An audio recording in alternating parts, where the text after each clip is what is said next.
Hello there and welcome to another review of The Shield Doing the Couch. I'm your host Hector, and tonight we got a new Chilling with a Book. And the book that I'm going to review to you tonight is no other than Dave Grohl's new book, The Storyteller, which came out a few months ago in December, but I haven't gotten around to read it, and I just finished reading it today, and I really want to talk about it. This is a book that there's no hiding that I love Dave Grohl. I think he's a great musician. And obviously, with the recent passing of Taylor Hawkins, I wanted to finish this book and see what it was all about. So this is not like your typical biography like The Motley Crue, The Dirt.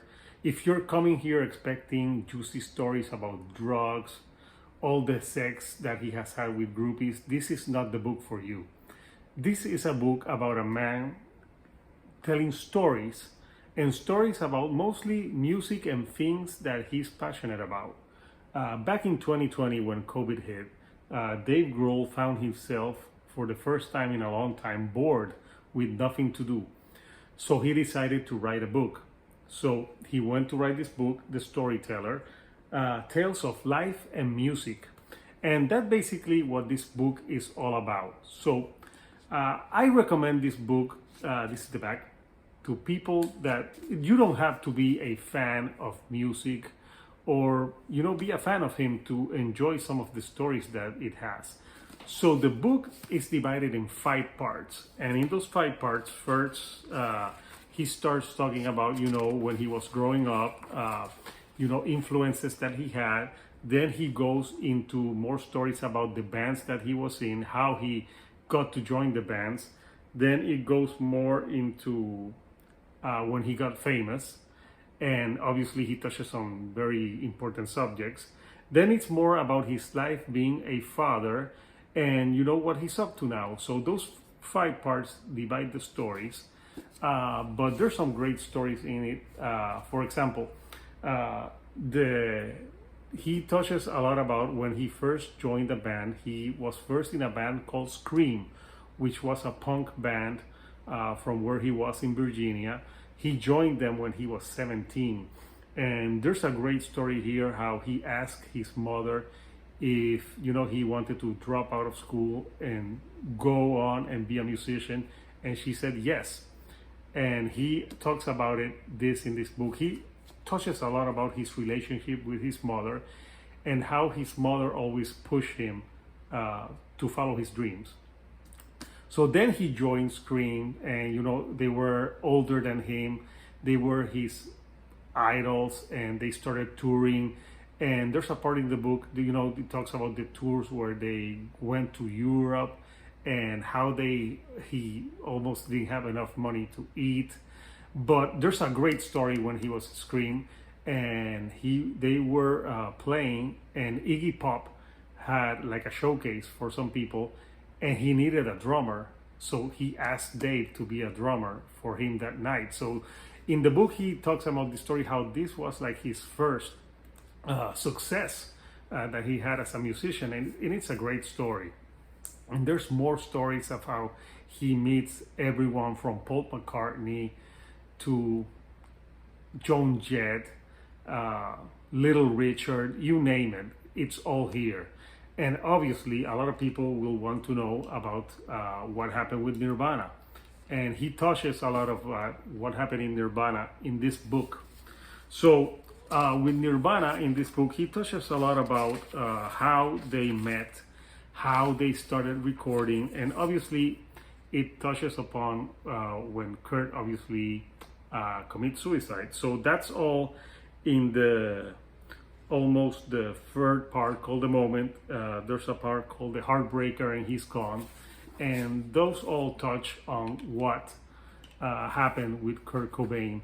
But something that really I thought was interesting about this book is that with something negative that happened to him, Dave Grohl never lost his sense of humor and his good attitude. And it shows when you're reading this book, you can tell that this is a man that is very grateful for everything that has come to him.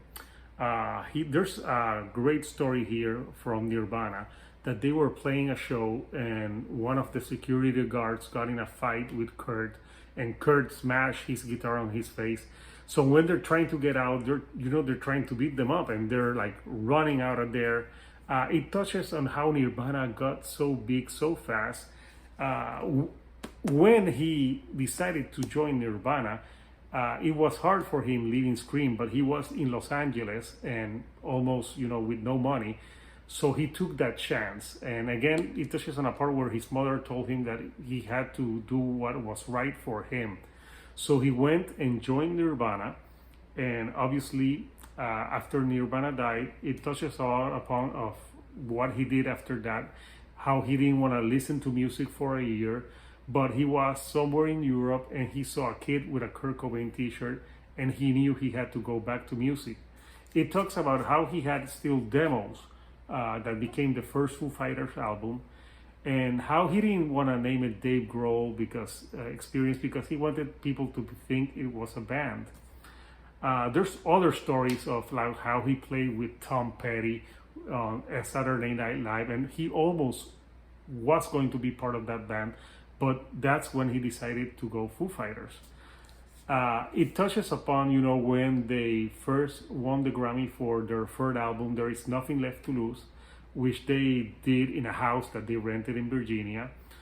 And a very sad thing about the book is that he talks a lot about Taylor Hawkins and how he was like his brother from another mother. So it's really sad because that he must be devastated right now, obviously losing him. And the funniest story in this book is about they were touring in Australia, and he and Taylor Hawkins rented some mopeds and decided to drive around. So they were drinking after the concert, and after the concert ended, their hotel was like a block away from them, but there was like this big traffic jam. But they decided to go on their mopeds, but they were stopping people to see if they were drunk, and they got past the limit, so he got arrested for driving a moped. And it's funny because he didn't have his wallet and they take him to jail. And now every time that he goes to Australia, he has to check something that he was convicted of a crime in Australia. And I thought it was hilarious that he got arrested in Australia for driving a moped. So that's the great thing about this book. It's not stories about how much drugs he did or how bad he was. This is a man who really doesn't take himself seriously and can laugh at himself. And I would recommend this book, like I said, to anyone because it's a great read. You get to see how much he loves music. It talks about all his side projects. Also, he talks about being Lemmy from Motorhead. So it is a great book. And the last chapters of the book, he talks about becoming a father and how that changed him. And there's one story almost at the end of the book that he had a concert, and on that day his daughters had like a dance in their school, so he didn't want to miss it. So he moved the concert so he could fly 20 hours, go to their daughters like dance, return to do another concert, and on the way back from that he got food poisoning on the plane, got to Australia, took something for the food poisoning, and then did a 26-minute song show. And that's incredible, how this man never rests. There's more areas on the book where he talks about breaking his leg and still continuing the concert. And apparently, since he was a kid, he had that attitude that even though if he broke something or anything, he would walk to his home. So at the end of the day, this is a book about a man who has overcome all the obstacles thrown at him and being successful and having a sense of humor and being grateful at the end. So if you have time, pick up this book and read it. You won't be disappointed. It is a great book. I had so much fun reading it, and I would recommend to anyone who likes stories, and if you like music, even better. So Dave Grohl, the Storyteller, a must read. So until next time, this is Hector, the chill dude on the couch. Comment, did you read this book? Did you like it? Don't forget to subscribe, and I'll see you right here on the couch. Thank you and good night.